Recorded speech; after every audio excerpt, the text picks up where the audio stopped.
எந்த ஊர் நீங்கள்? நான் இங்கே பெட்டிக்குள்ள தான். பெட்டிகளோ காத்தாங்குடி. பிள்ளைகள் இருக்கிறாங்க. அப்போ நீங்கள் எங்கே இருக்கிறீர்கள்? எனக்கு பிள்ளைகளோட இருக்கிறதுக்கு எனக்கு இடம் இல்லை. எல்லாம் கல்யாணம் கட்டிட்டாங்க. அவங்களோட வைஃபுகளோட வீட்டில் இங்கே இருக்கிறாங்க. அதால் நான் இப்போ எனக்கு இடம் இல்லை. சுற்றிலும் நான் இங்கே இருக்கிறேன். பாதுகாப்புக்கு நான் இங்கே நல்லா இருக்கிறேன். தனியாக இருக்க பயம், தனியாக இருக்கலா, அது இங்கே இருக்கிறேன்.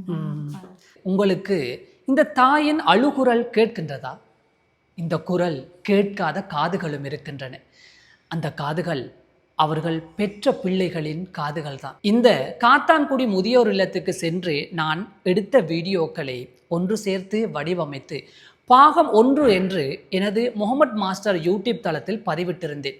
அந்த பதிவை இட்ட பிறகு நடந்த சில சுவாரஸ்யமான சம்பவங்களையும் சில கவலைக்குரிய நிகழ்வுகளையும் உங்களுடன் பகிர்ந்து கொள்ள எண்ணுகிறேன். அந்த பாகம் 1 காட்சிப்படுத்தப்பட்ட இலங்கையில் அக்குரணை பிரதேசத்தை சேர்ந்த SHM சலீம் அவர்களை பார்த்தீர்களா? எங்கள் நம்பினார் எங்கள் நம்பினார். அவரை நான் சந்தித்து சில நாட்களில் அவர் மரணித்து விட்டார்.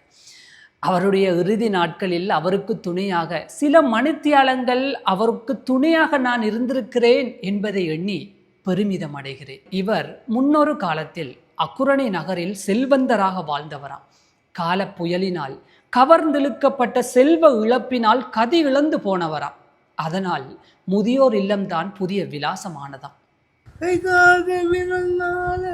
கணவன் கொள்கையில கரண்மனம் இறங்க வந்தார் அன்னையடா. காதலுக்கும் பெருமையில்லை, கண்களுக்கும் இன்பமில்லை, பிறனை ஈன்றெடுத்த அன்னையடா. ஏன் பிறந்தா மகனே, ஏன் பிறந்தாயோ. எல்லாம் சரியா வரும். அல்லாஹ் உங்களுக்கு நான் பரக்கத் தருவான். அதே போல் பாகம் 1 வீடியோவில் காட்சிப்படுத்தப்பட்ட மாத்தளை அப்துல் கஃபூர் அவர்களை உங்களுக்கு நினைவிருக்கும். நீங்க எந்த ஊர் சொன்ன? மாத்தளை. கண்டி மாத்தளையா? இது அப்ப எப்போ வந்துறீங்க இங்க? பரவாயில்ல. ஒரு வருஷத்துக்கிட்டயா? பிள்ளைகள் இருக்கா உங்களுக்கு? 2 பிள்ளை. பிள்ளை இருக்கிறாங்களா? இப்ப எங்க கட்டி கொடுத்து கல்யாணம் கட்டிட்டு எங்கட உங்களோட ஊர்லையா? மாத்தளையில. அப்ப நீங்க வந்து நீங்க உதவிக்கு உத்தரமில்லை. பிள்ளைகள் பிள்ளை 2 வேலை இல்லை.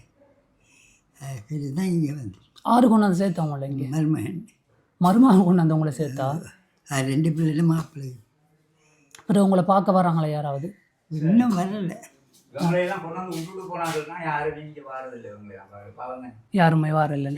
அவரின் தற்போதைய இருப்பிடத்தை நான் பதிவிட்ட வீடியோவின் முதல் பாகத்தை பார்த்து அறிந்து கொண்டதாகவும் அவரை அங்கிருந்து அழைத்து சென்று அவரது உறவினர்களோடு சேர்ந்து வாழ முயற்சி செய்து வருவதாகவும் கஃபூர் அவர்களின் தூரத்து உறவினர்கள் என்னிடம் கூறியிருக்கிறார்கள். இந்த அப்துல் கஃபூர் அவர்கள் கபருக்குழியில் செல்வதற்கு முன் மீண்டும் உறவினர்களை அடையும் பாக்கியத்தை பெற்றிருக்கிறார் போலும்.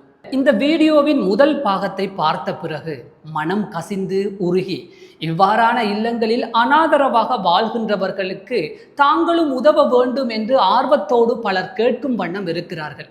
அவ்வாறான உள்ளங்களுக்கு இறைவன் அருள் புரிவானாக. அதில் ஒருவர் கூறியிருந்தார், எனக்கு தாய் தந்தை இல்லை, இளமையிலே தாய் தந்தையை இழந்து விட்டேன். இருந்தாலும் பெற்றோரை புறக்கணித்து வாழ்பவர்களின் புராணங்களை கேட்டு புலம்பி அழுகிறேன் என்று அவர் தெரிவித்திருந்தார். எழும்பி வாங்க குடிக்க வைக்கப்படுறாரு. நடப்பே சிங்கள දෙමළ දන්නනේ දෙමළ දන්නනේ ඔයාගේ නම මොකද්ද?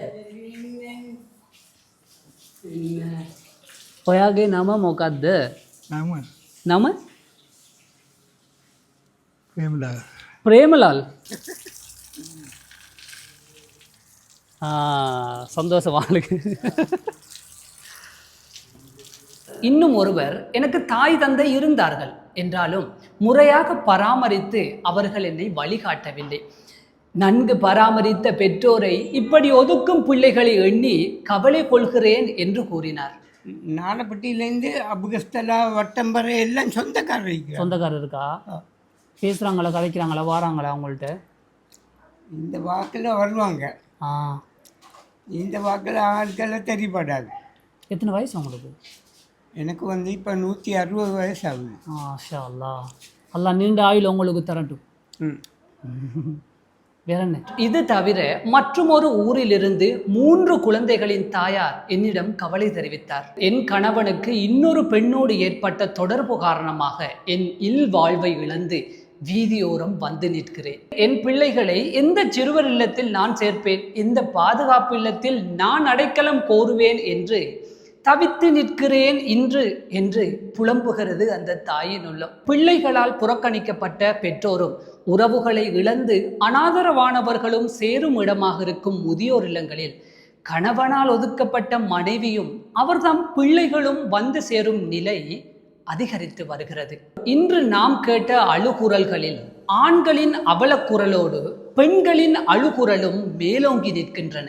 பேமெண்ட்டில் இல்லாமல் 4 சிவத்துக்கு மத்தியில் 4 பேரோட துணையோட அல்ஹம்துலில்லாஹ் நாங்கள் 3 வகுத்து மல்லாண்டு சாப்பிட்டுட்டு தொழுவிட்டு வாங்கிட்டு அல்ஹம்துலில்லாஹ் இருக்கிறோம், நல்லா இருக்கிறோம்.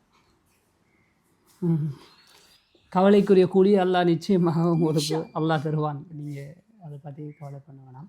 இந்நிலை மாற இரக்கமுள்ள நெஞ்சங்கள் கொஞ்சம் சிந்தித்து செயல்பட வேண்டும். பிறர் நலத்தை பற்றி சிந்திக்கும் உள்ளங்களில் படைத்தவனின் எண்ணப்பதிவு எப்போதும் நிறைந்திருக்கும்.